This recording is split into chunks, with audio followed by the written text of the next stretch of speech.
Está no ar. F1 Mania em ponto. Informações diárias do mundo do esporte a motor. A apresentação: Carlos Garcia e Gabriel Gavinelli.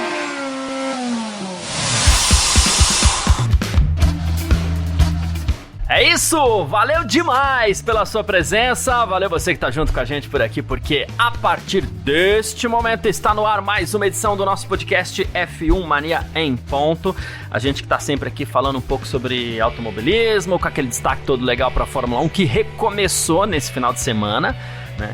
E a gente segue aqui, né? Conteúdo do site f1mania.net. Você pode entrar lá também, você pode baixar o nosso aplicativo, aí entrar nas nossas redes sociais pra ficar ligado em tudo que tá rolando, beleza?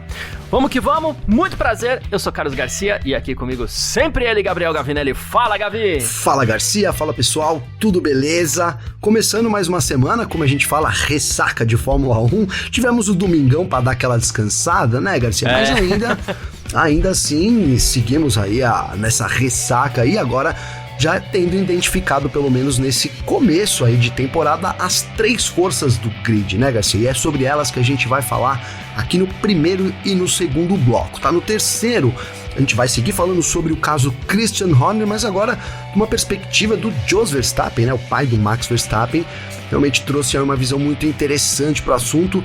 E aproveitando, Garcia, aqui para não deixar passar, agradecer a todo mundo que ouve a gente aí nesse começo de temporada. Começamos com tudo e já assumimos a liderança aí entre, né, os sites especializados sobre esporte a motor, isso falando de Spotify. Somos líderes aí, graças a quem nos ouve, Garcia. É isso, perfeito. Quero aproveitar para deixar esse agradecimento também todo especial, que deixa a gente feliz demais. E é isso, né? Muito obrigado mesmo. É sobre isso tudo aí que o Gavi comentou pra você, que a gente vai falar nessa edição de hoje, segunda-feira, começando tudo de novo, 4 de março de 2023. O podcast F1 Mania em ponto está no ar. Podcast F1 Mania em ponto.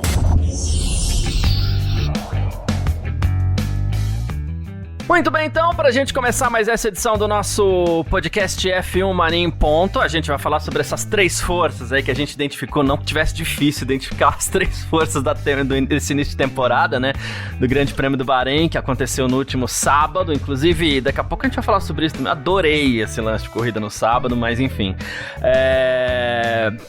Bom, eu vou começar a dedicar esse primeiro bloco, né, e não tem jeito, a Red Bull. Eu acho que a Red Bull sobrou um pouquinho no grid, não sei se vai ser assim até o final da temporada. O Gavi, eu já adianto, vou dar spoiler do Gavi, né? Até pelo que ele falou no Parque Fechado nesse final de semana, o Gavi já acredita que sim, eu acredito que as coisas podem se aproximar um pouquinho ainda, né?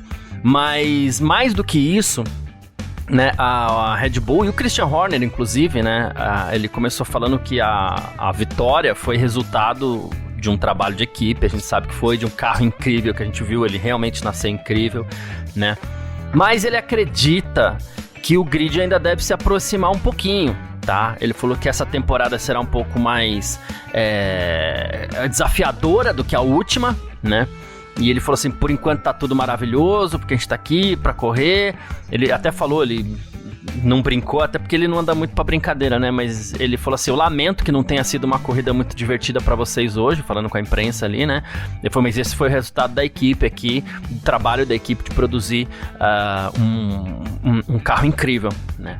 E aí ele falou também, né, o lance dele, o caminho pelo qual foi o Christian Horner nesse início de temporada é basicamente esse. O carro nasceu incrível, mas as coisas ainda devem se aproximar um pouquinho. Você já não acredita tanto nisso, né, Gavi? Então, Garcia, na verdade eu acho até que as equipes vão chegar mais próximas, né? É natural a gente ter uma evolução das outras equipes, né, Garcia? Mas eu acho que isso é calculado, cara.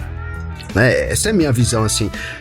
Igual o Christian Horner falou, olha, as outras equipes vão se aproximar, sim, mas a Red Bull tem uma vantagem ali tão boa, Garcia, e sabe conter, tem um plano de contenção pra isso, né? Não acho que eles vão terminar a temporada 2, eles vão seguir evoluindo o RB20 ao ponto de ser um carro para dar 2,5 segundos no adversário ali, 2,5 segundos. Tô falando de qualificação, né, Garcia? Porque a gente viu 22,5 segundos, na verdade, ali de vantagem pro Verstappen sobre o companheiro dele. mas eu acho que esse domínio da Red Bull vai perdurar, cara, né? E aí vai chegar um momento, que nessa temporada, que ano que vem é o último ano desses motores, né? Último ano com esses motores turbo híbrido, a gente muda. Em determinado momento, a Red Bull vai poder, óbvio que a gente não pode, ela não pode trabalhar no motor, né? A Ford, mas ela já pode mover a equipe dela para tentar trabalhar em conceitos que vão vir lá na frente de como encaixar o motor. Então, é um perigo, Garcia, até desse ponto de vista, cara.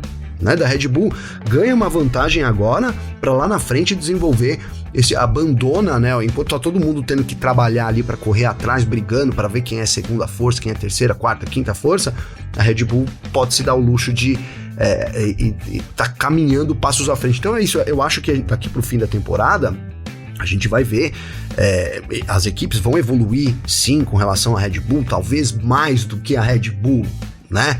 A Red Bull já tem uma vantagem confortável aí, então, mas agora ao ponto de chegar na Red Bull, ultrapassar a Red Bull, eu acho realmente muito complicado, né? Inclusive eu creio nisso somente para 2026, que assim, não tô dizendo que não vai ser a Red Bull, que lá todo mundo vai ter uma chance, né? Se encaixa aí no motor, quando mudar o motor, a gente vai dar meio que um reset, mas lembrando que a Red Bull estando muito na frente em 2025, por exemplo, ela pode já começar a trabalhar nisso, né, em soluções para isso e sair na frente também já nessa nova era, Garcia.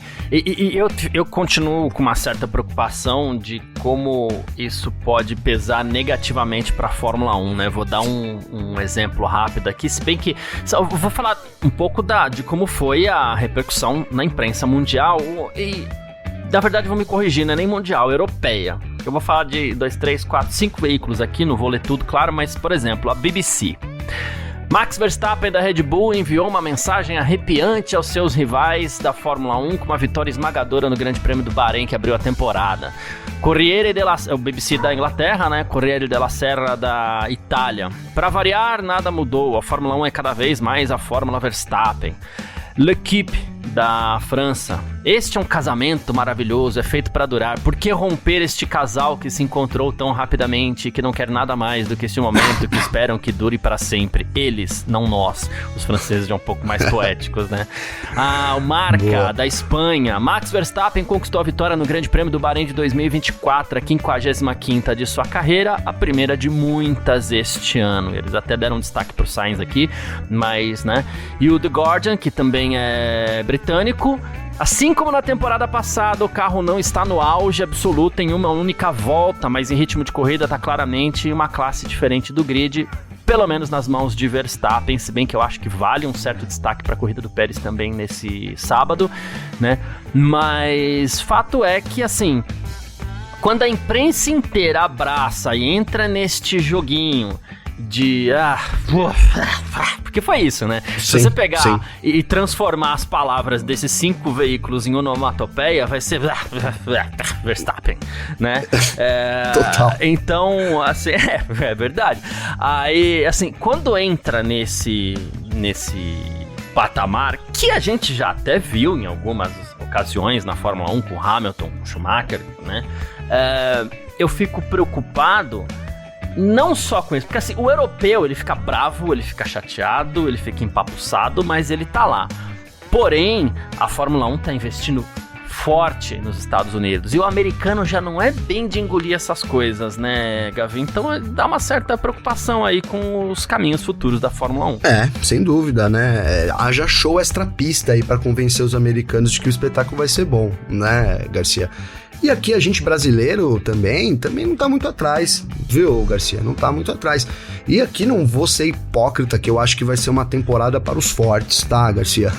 Acho mesmo, né? Acho que vão ser anos aí agora pela frente, pelo menos esse ano e um outro ano, de que, assim, a gente vai ter 2 cenários, né? Talvez 3, vamos lá, vamos fazer os cenários aqui, Garcia. O primeiro cenário é o fã da Fórmula 1, que acompanha a Fórmula 1 e vai ficar reclamando mesmo, mas vai estar acompanhando lá os treinos, a qualificação, a corrida, né? Que somos nós, estamos inseridos nesse grupo de fanáticos aí pela Fórmula 1. Aconteça o que acontecer, a gente vai reclamar talvez aqui, mas estaremos firmes e fortes, não só pelo nosso trabalho, mas também pela paixão envolvida aí com o esporte a motor, claro, né? E aí o segundo cenário é do torcedor do Verstappen, Garcia.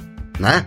O torcedor fanático pelo Verstappen, corrida após corrida, o Verstappen vai quebrar recordes, então acho que o fã do Verstappen, né, ele vai continuar ligado ali. Agora, aquele cara que tá ali, que não é muito fã de ninguém, ele tá querendo ver entretenimento, sabe, Garcia? Ele gosta da Fórmula 1, mas não faz também, mas também vive sem, né, Garcia? Eu gosto da Fórmula 1, mas eu vivo sem, não tem problema. Eu acho que isso vai afastar mesmo esse médio público, né? Que a gente viu bastante, principalmente acho que 2021, se a gente pegar os números aqui do F1 Mania, a gente vê que conforme a temporada foi acalorando aí, os números de audiência naturalmente foram crescendo, né? Porque aquela base que a gente tinha ali, ela vai aumentando, né? Outras pessoas vão se interessando pelo esporte, e isso é natural quando você tem grandes espetáculos na pista, né? Eu acho que a gente tem um respiro aí, né? Que a gente vai até falar sobre isso no outro episódio, que são as equipes que a gente tá falando aí de Ferrari,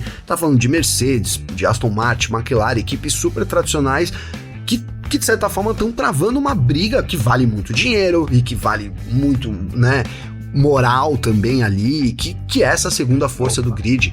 Eu acho que isso é uma coisa que vai ficar em aberto aí durante toda a temporada. Então vai ser sobre isso, né? Quem está mais bem postado ali contra a Red Bull, isso é a minha opinião, óbvio, né? Quem está mais bem postado contra a Red Bull, né? E por um outro lado também, aquele que gosta de ver o Max Verstappen, né? E é até complicado, porque tem que gostar de ver o Max Verstappen quebrando títulos, né, Garcia? Porque correndo mesmo nem mostrou, né?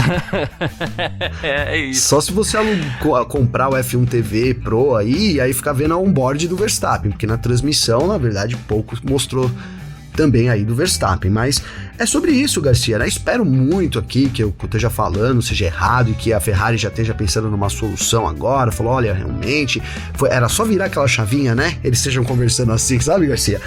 Já virou a chavinha para esse final de semana? Já, porque a gente já entra em Race Week, né?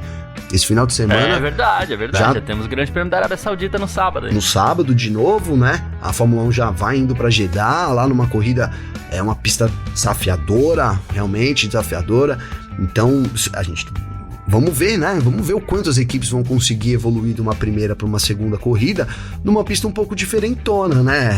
Jeddah é um pouco diferente, o Bahrein é uma pista muito mais equilibrada comparada com Jeddah, então também não é exatamente uma cópia do que a gente viu, isso, né? A gente também...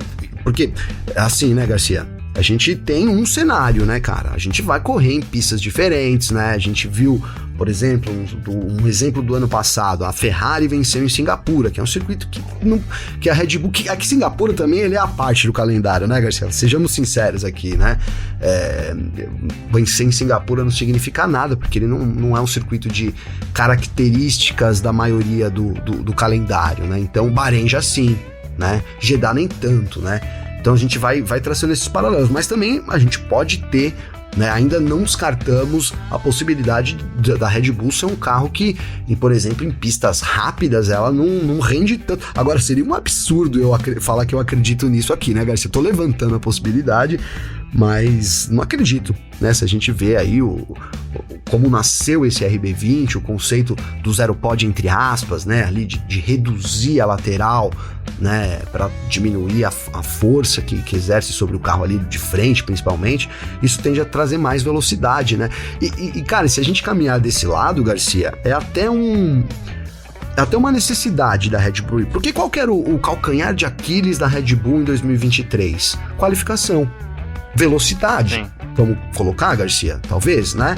Velocidade em uma volta. Aparentemente eles aceitaram isso daí. Aceitaram, mas se a gente tivesse que colocar um problema do RB20, até do RB19, é até um absurdo falar isso, mas talvez ele não fosse um carro tão veloz assim, Garcia, né? Em uma volta, o que era muito compensado durante a corrida. E aí talvez o caminho aqui, eu tô até levantando assim essa possibilidade, né? O caminho que a Red Bull foi tentar isso, se a gente tirar um pouco ali de força, né, de resistência, talvez a gente ganhe velocidade. Aí a gente já tem um carro muito estável com uma, né, um efeito solo que funciona perfeitamente, e agora talvez a gente possa então ter um carro um pouco mais rápido da qualificação. Não sei, tô aqui levantando possibilidades para o caminho que a Red Bull né, traçou, e a gente estava na dúvida se ela tinha acertado ou não. A gente viu aí, né, o quão deu certo esse novo caminho da Red Bull, Garcia. É isso, perfeito. Bom, amanhã a gente fala, amanhã não, né, quarta-feira a gente fala um pouco mais até sobre o Max, sobre Red Bull e tudo mais, que a gente parte aqui pro nosso segundo bloco pra gente falar um pouquinho aqui também sobre Mercedes e Ferrari. F1 Mania em ponto.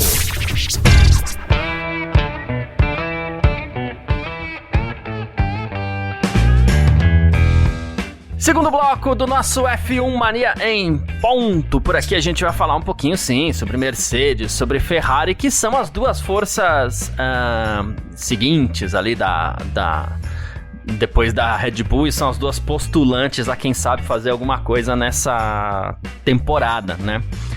A gente teve a dobradinha da Red Bull, com o Verstappen em primeiro e o Pérez em segundo, mas acho que vale aqui a gente destacar, e não tem como, né? A boa corrida, não só da Ferrari, mas assim, não só pela Ferrari, talvez nem tanto pela Ferrari, inclusive, né? Mas a boa corrida do Carlos Sainz, né? Ele se aproveitou ali, inclusive, alguns probleminhas de freio do Leclerc, passou o Russell, aqueles que estavam na briga ali, ele jantou, inclusive ele passou o Leclerc 2 vezes, né? Mas enfim, na pista. E porque ele acaba tomando, e ele até fala depois que muito provavelmente não foi intencional, mas ele acaba tomando um undercut do Leclerc e passa o Leclerc na pista de novo. Aí ele até falou depois, sempre que eu ultrapasso meu companheiro de equipe, eu tento deixar espaço, uma boa margem, sempre sob controle, sem colocar ninguém em risco, né? Nunca quero prejudicar o tempo dele. E ele até falou assim, o undercut não foi intencional, o Charles desgastou um pouco os pneus ali antes de mim, né? E eles decidiram me manter um pouquinho mais na pista, foram voltas fortes, e falou, não comprometeu minha corrida, porque eu pude ultrapassar o Charles, atacar o George Russell também, que ele também ultrapassou. E eu achei legal essas decisões do Sainz na corrida, que assim, ok, o Leclerc teve problema, então a gente aguarda um pouquinho, problema de freio, principalmente, como ele reclamou, mas o Sainz tá numa temporada, não tem emprego pro ano que vem, pelo menos não ainda. Ele deu um toquezinho na Ferrari ali, tô mais rápido, queria passar, a Ferrari meio que ignorou ele. Ele falou assim, então tá bom, então eu vou passar na pista, dane-se. Eu vou tomar a minha decisão, passou o Russell, passou o Leclerc e conquistou um pódio justo aí, que deixa a gente até um pouquinho na dúvida, né? A gente teve problema de freio com o Leclerc, mas a gente teve uma corrida muito forte do Sainz, né? Como é que vem essa Ferrari para essa primeira perna da temporada, vai? Pois é, né, Garcia? Assim, o Leclerc foi muito bem na qualificação, que é o que a gente também já sabe, que o Leclerc vai sempre bem na qualificação, né? Então, bota a Ferrari lá como um carro rápido novamente, né? Então, acho que a gente dá pra dizer que a Ferrari tem um carro rápido, né? Nas mãos do Sainz, a Ferrari rendeu muito, cara, né? Rendeu muito em termos de pneu também. A gente viu uma Ferrari no final ali do stint dela ali, né? Terminando a corrida. Ela não conseguiu se aproximar da Red Bull, que também é outro caso, mas também não perdeu muito um terreno ali pro Sérgio Pérez. Foram dois pontos alguma coisa, né, Garcia? Separando os dois, 3 pontos alguma coisa, separando os dois. Então, de certo modo, dá pra dizer que a Ferrari tem um carro que é rápido, né, e também tem um bom ritmo de qualificação. O Leclerc, né, teve uma corrida muito ruim, ele mesmo assumiu depois da corrida ali, né, bem decepcionado também, mas a gente viu o Leclerc bem em Las Vegas, mas foram poucas corridas realmente boas dele, né, de grandes performances assim. Então eu coloco um começo complicado pro Leclerc, né? Agora do ponto de vista do Sainz, Garcia, acho que até a declaração dele vai muito assim, tô procurando emprego, sou um ótimo segundo piloto, hein? Né, Garcia? Eu não bato no amiguinho, eu peço pra passar, né? Os caras me faz um undercut proposital, obviamente foi isso, e eu tô tudo bem, pra mim não foi, eu vou lá na pista e passo de novo e tá tudo certo, porque o undercut pra mim ali foi, né, proposital, esse fato de ter segurado, se o Sainz estava melhor ali, o normal era ele teve que passar de novo, né? O normal era ter parado ele primeiro, né? Deixado o caminho livre para ele teve que passar de novo, né? Isso poderia ter complicado, não complicou porque ele tinha um carro muito melhor do que o companheiro de equipe dele, né? Então, O Sainz fez uma excelente corrida, e aí, cara, vamos dizer aqui que o Sainz repita essas performances ao longo do ano. Vai ser difícil ele não ter uma vaga pro ano que vem também. Sejamos justos, né, Garcia? Sejamos justos, ele vai precisar arrumar uma vaga no ano que vem, né? A gente vê...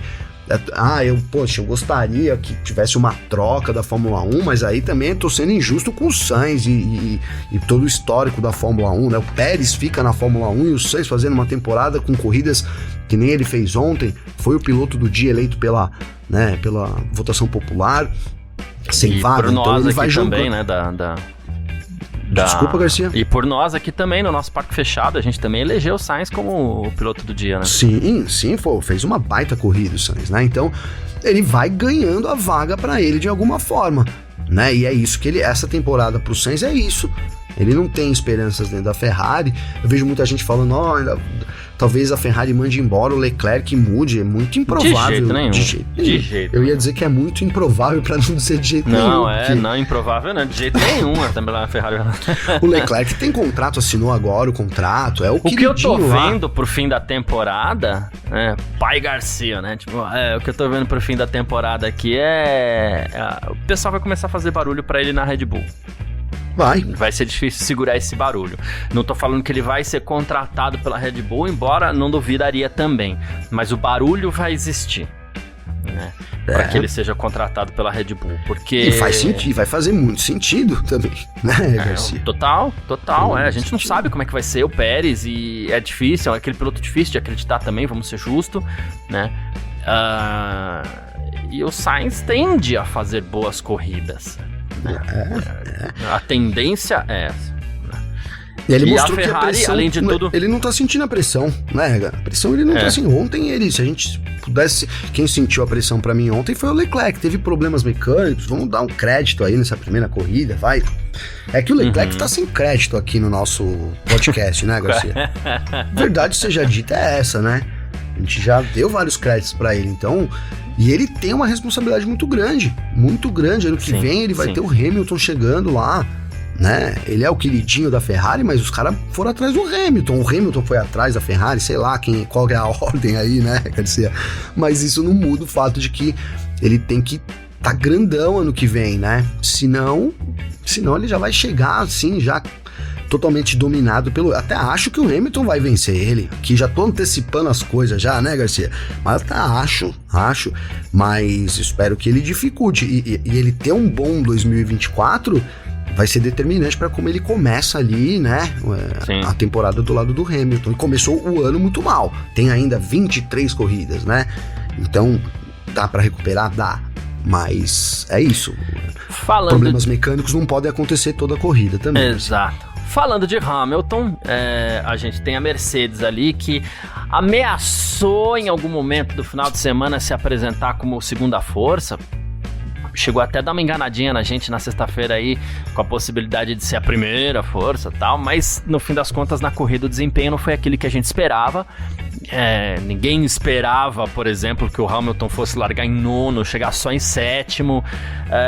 O George Russell teve um belo começo de corrida, foi pra cima do Leclerc, chegou a andar em P2, foi muito bem, inclusive o George Russell, mas eles falaram, né, a Mercedes falou muito em experiência frustrante. O Andrew Chauvelin mesmo, que é o diretor de engenharia da Mercedes, ele falou que a corrida foi uma experiência muito abaixo daquilo que a equipe esperava. Foi frustrante, e ele falou sobre problemas com superaquecimento no começo, de forma que a Mercedes foi forçada a administrar a situação durante boa parte da corrida, e que teria sido esse problema, a preocupação com esse problema, que tenha feito com que os pilotos perdessem temperatura dos pneus. No sábado, logo depois da corrida, ainda sem tanta informação, eu até cheguei a citar que a Mercedes teria se comportado muito mal com um pneu duro, porque... foi logo depois da parada no box que o Russell mesmo, que era o segundo colocado, foi perdendo muito rendimento, né? Poxa, andou em segundo, terminou em quinto, né? Mas aí agora a gente vê que a questão foi superaquecimento, né? E aí ele até fala, foi um dia muito estranho hoje, eu e o Hamilton, a gente enfrentou um problema muito semelhante, a unidade de potência estava superaquecendo desde muito cedo, então a gente teve que gerenciar isso durante boa parte da corrida, uma pena porque a gente começou muito bem, ele falou sobre a ultrapassagem dele sobre o Leclerc, né? Mas tinha aviso no volante e tudo mais para administrar esse superaquecimento, então ele perdia esses décimos de segundo por volta. Ele falou que não é uma questão com a qual eles precisam se preocupar. A Mercedes teria errado na configuração de resfriamento. Ele falou, a gente só precisa entender o motivo pelo qual a gente errou para garantir que a gente não faça isso de novo. Foi uma decisão errada. A gente tem muita margem para resfriar a unidade de potência. E simplificando aqui, a unidade de potência é o motor, é o conjunto do motor, tá, gente? Ele falou, acho que sem esse problema a gente estaria na briga pelo P3. Foi a primeira da temporada apenas. A gente vai ver o que a gente pode fazer na primeira semana. Aqui eu vou entrar com uma interpretação dupla, tá, Gavi? Claro. Primeira, o Russell começou muito bem, eu acho que isso deve ser valorizado. E se foi realmente um erro de configuração que pode a Mercedes não cometer novamente, a gente pode esperar coisas mais fortes aí, principalmente por parte do George Russell na temporada. Por que principalmente por parte do George Russell? Porque a gente sabe que agora a Mercedes vai pelo caminho da Ferrari, ela vai dar mais atenção pro Russell, já que o Hamilton não continua lá. E no Hamilton, eu quero retirar uma crítica. Porque no sábado, o Hamilton foi só o 9º colocado, e aí ele falou que estava mais pensando na corrida do que na classificação. A gente falou, na corrida vai bem, né? E não foi. Né? Mas se esse foi o problema de resfriamento, que atrapalhou tudo e deu ruim lá na Mercedes, então ok, vamos passar esse pano pro Hamilton dessa vez. O que me faz crer que... E tomara que a Mercedes tenha mais algum brilho nessa temporada aí, né? Tomara, Garcia. Se a gente acreditar no que o Russell disse, a esperança existe, né? Pelo menos para bater ali na Ferrari, digamos assim, para ter um ritmo de corrida parecido com o da Ferrari ali, conseguir disputar, porque no momento não, né? No momento dá pra gente separar bem aí. Primeiro, depois, cara, foi uma corrida só, mas dessa uma corrida a gente teve Red Bull, depois teve ali a Ferrari com o Sainz, porque o Leclerc tinha problema, vamos colocar assim, né? Mas teríamos a Ferrari, e aí, confortavelmente, depois também a Mercedes aí, e com o Russell também, né? Que a Mercedes com o Russell que funcionou, com o Hamilton disputou lá com a McLaren, né? Passou o Piastri, mas não passou o Norris, enfim, teve essas disputas um pouco mais para trás do grid. Garcia, o que me chama a atenção nesse lance do superaquecimento é que não foi um problema exclusivo da Mercedes equipe, mas sim dos motores Mercedes, né? Com a Aston Martin, não sei, mas com a Williams teve uma hora que apareceu, né? Até foi citado na transmissão lá, não sei quem falou que chamou atenção para isso, mas apareceu ali, eles mudaram o volante, né, Garcia? Agora é um LCD lá, super moderno, etc. E apareceu que o motor tava superaquecendo também, né? O que me faz pensar que não tudo, mas uma parte dos problemas da Mercedes possam estar relacionados ao motor também, Garcia, né? Isso era uma coisa que a gente cogitou lá logo no desenvolvimento dos motores, aí saiu um rumor, porque ninguém sabe disso, né? De que teria sim um déficit de potência de 10 HPs, né, que é bastante coisa para a Fórmula 1, e que a Mercedes não teria conseguido resolver isso porque estava entre a confiabilidade e essa potência né? Com o tempo esse rumor aí ele se dissolveu. Hoje a gente não fala mais de problemas de motor, né? Aliás, pouco se fala sobre motor na Fórmula 1, né, Garcia? Mas o fato é que ele... Exceto quando a gente fala da Alpine. Exceto da Alpine, né? que com certeza... não é um carro, né, super bem criado, etc e tal, tudo bem, mas é um carro que tem problema de motor também.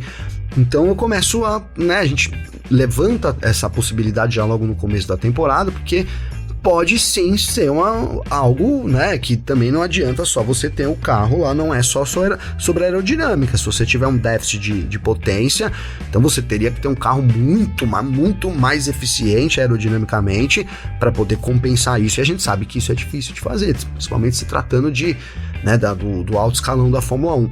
Então, eu acho que ao mesmo tempo que a gente vamos pelo Russell, ok, temos esperanças, por outro lado, né, Não sei se seria só um erro tão simples, porque da forma que o Russell colocou, ficou parecendo que foi um erro, tipo, igual eu falei da Ferrari, que é só virar a chavinha amanhã, né, Garcia? Já viraram lá, inclusive, lá em Brackley agora. Em Brackley não, porque não foi pra Brackley, vai direto pra Jeddah. Não, nem foi, Nem vai. Mas assim, né, e não sei se é apenas isso, né? Se fosse isso, a Mercedes teria resolvido. Mas deixa uma esperança no ar. Isso. O Russell, ele fala que foi um erro ali na carroceria, de configuração, no chassi. Ele até falou sobre isso. Ele falou assim, acho que a gente foi agressivo demais, né? E ele até falou que as condições mudaram, né? As condições climáticas mudaram da sexta para o sábado. E ele foi perguntado se isso seria motivo de preocupação para a Arábia Saudita. Ele falou que a Mercedes em si tem muitas especificações diferentes para esse item de resfriamento do carro, né? Ele falou assim, a gente foi agressivo, né? Ele foi muito taxativo, assim, né? Eu não tô querendo... Não, sim, mas tá certo. Criar falsas esperanças nem nada, só tô trazendo o lado do Russell aqui, porque pelo fato dele ter sido tão taxativo, achei curioso isso dele ter sido tão taxativo nessa questão aí de, erramos, temos várias configurações, fomos agressivos, não sei por que fizemos isso, mostrando até um certo descontentamento ali com esse erro da Mercedes. Do tipo, falei pra não fazer e fizeram, né? É quase isso, né? Então é mais isso mesmo. Acho que ao mesmo tempo que vale o questionamento que você fez, é muito válido, e vale a atenção aos motores Mercedes, mas também acho que vale dar esse destaque aí pelo qual ele foi tão taxativo assim. Sim. Né? Sobre esse carro o Hamilton também falou em ajuste que não foi ideal e tal, mas aí ele já tinha falado isso no sábado, então não sei nem se cola, né? Então, mas, por isso que eu falei do mas Russell. O Russell em si foi muito taxativo, eu quis destacar isso do Russell. Vamos aguardar. Eu acho que assim, o fã da Fórmula 1, fazendo até um comentário aqui em cima daquilo que você falou no primeiro bloco, o fã da Fórmula 1 que quer ser um pouco mais otimista, segura 6 corridas, porque vai chegar o Grande Prêmio da Emília-Romanha, que é a primeira etapa europeia, e a gente vai ver, muito provavelmente, grandes atualizações nos carros, né?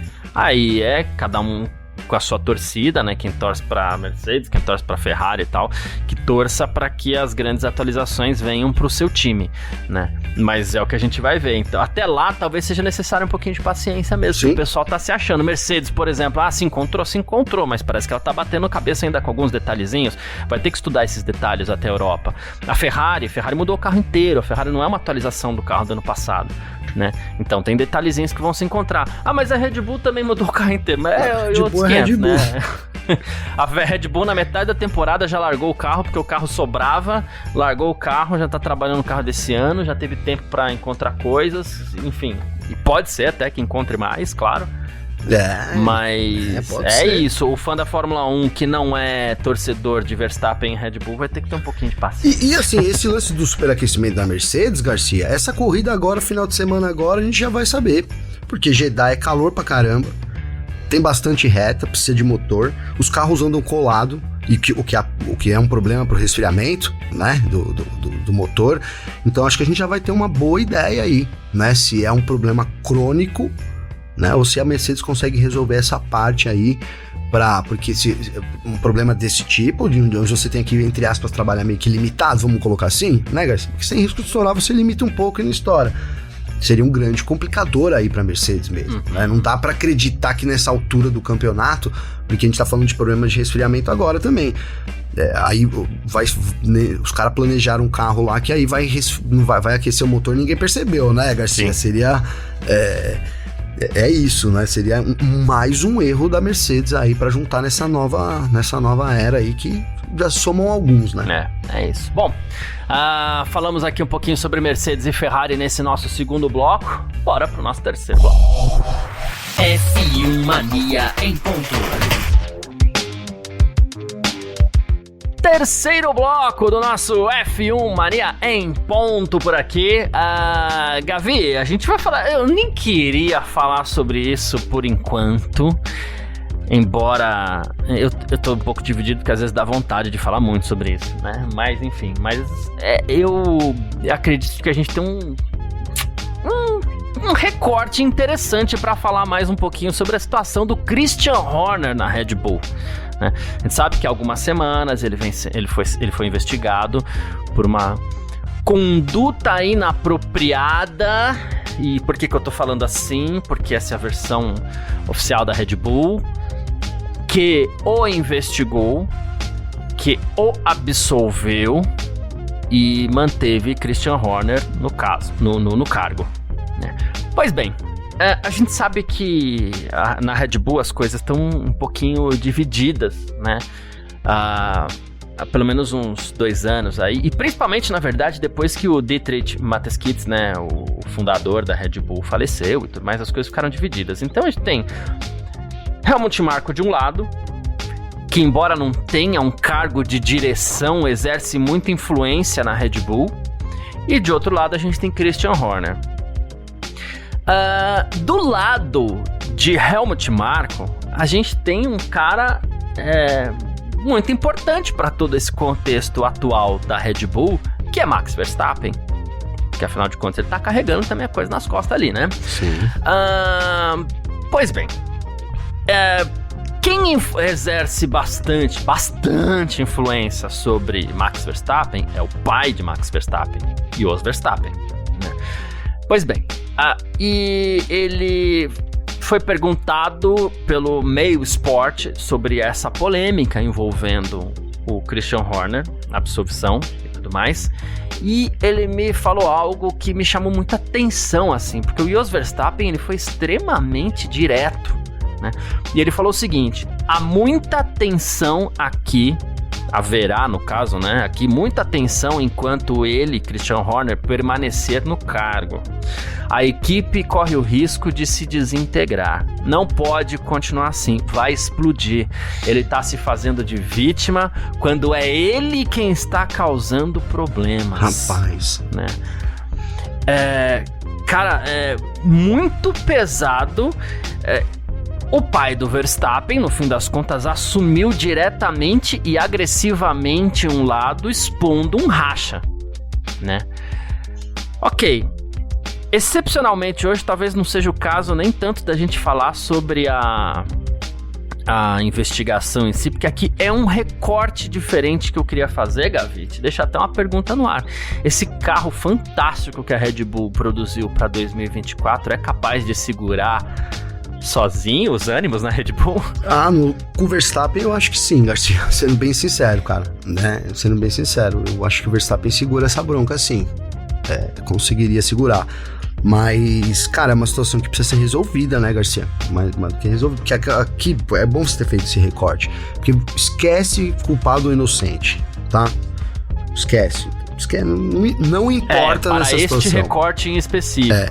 Para este recorte específico, né? Claro. Né? Para isso não importa, né, Garcia? O que o Jos está falando é que ficou um crime, o que aconteceu ali ficou um crime insustentável, né? E aí ele já dando razão também no caso, para reclamante do envio das mensagens, né, Garcia? Porque quando ele faz isso, ele dá razão ali, né? Quando ele fala que o Horner é vítima, está fazendo de vítima e ele que está causando isso, de certa forma, eu tô com o Jos também nessa, né? E aí eu interpretei, Garcia, meio que como um pedido, pede pra sair, cara, né? Né? Pede pra sair, ninguém vai te mandar embora, mas amigo, né? Pede pra sair. Agora vamos ver como o Horner vai se portar diante dessa situação. Vale aqui um destaque, né? Que a gente falou muito sobre a Gary, né? Gary Horner, né, Garcia? Ela estava no paddock, né? Tem uma galeria de fotos da Filmania, dá pra ver lá, tem várias fotos dela, né? E aparentemente, assim, super feliz, tem várias fotos dela beijando o Horner junto, abraçando e tal, etc e tal. Então isso foi o que estava lá também no Bahrein, né? Em contrapartida, teve uma reunião entre o Mohamed Ben Sulayem, presidente da FIA, junto com o Stefano Domenicali, né, e para tratar sobre essa investigação, e o que parece é que eles querem mais, né, o que ficou parecendo é que eles querem mais sobre essa investigação aí, depois de ter vazado as conversas por aí também, né, Garcia? Enquanto isso, quem foi perguntado, e assim, foi perguntado até na malandragem, porque nesse final de semana a gente teve também um vazamento, entre aspas, porque a gente não sabe se é real, mas assim, jornalistas, chefes de equipe, dirigentes, muita gente recebeu na sua caixa de e-mail um e-mail intitulado Evidências do Caso Horner, com prints, com fotos, com muita coisa ali, que seriam as evidências do caso Christian Horner, né? E aí quem foi perguntado sobre isso foi o Toto Wolff, né? E aí por isso que eu falo que é na malandragem do jornalista ali, e o jornalista está certo de perguntar, inclusive, né? Sim. Foi perguntado sobre, tudo que tá acontecendo lá, você acha que de repente o Verstappen seria um cara para colar aqui na Mercedes, né? E aí ele falou, acredito que o piloto sempre vai escolher o carro mais rápido, esse é o foco no momento, a Red Bull tem o carro mais rápido, então na minha opinião essa sempre vai ser a prioridade dele. E aí ele falou inclusive sobre o Jos Verstappen, né? Ele falou assim, olha, eu conheço o Jos há 25 anos, com altos e baixos, andei parabenizando ele pelas conquistas do filho, porque o Max pilota numa galáxia própria. Ele falou, tudo é possível, tem muita turbulência na Red Bull, posso imaginar que o Max possa fazer algo completamente diferente, a estrutura de uma equipe é muito frágil, se acontecer alguma coisa aí na Red Bull, tudo pode desmoronar diretamente, e deixou aquela portinha aberta para caso ele queira, né? Até o chefe da Haas, que é o Verstappen, se ele tiver afim, claro, né? Mas enfim, deram essa... Se o Verstappen falasse, Gabriel, vamos montar uma equipe de Fórmula 1, eu dava um jeito, cara. Dava um jeito, pô. Dava um jeito, ia reunir os investidores e falar, não, mano, o Verstappen vai pilotar, você tá entendendo, velho? Né, Garcia? Então, é isso. Então, o Wolff deixou essa porta aberta, já fez um carinho no Jos ali também, e é isso. Acredito também que esse vai ser um dos barulhos da temporada, e quando a gente fala que, deixando de lado a questão do culpado ou inocente, não é deixando de lado, é para este recorte específico que a gente fez aqui, do quão isso já começa, até por culpa da própria Red Bull, por falta de transparência e talvez por falta de ação, por falta de pulso firme ou por medo de perder um bom administrador, né?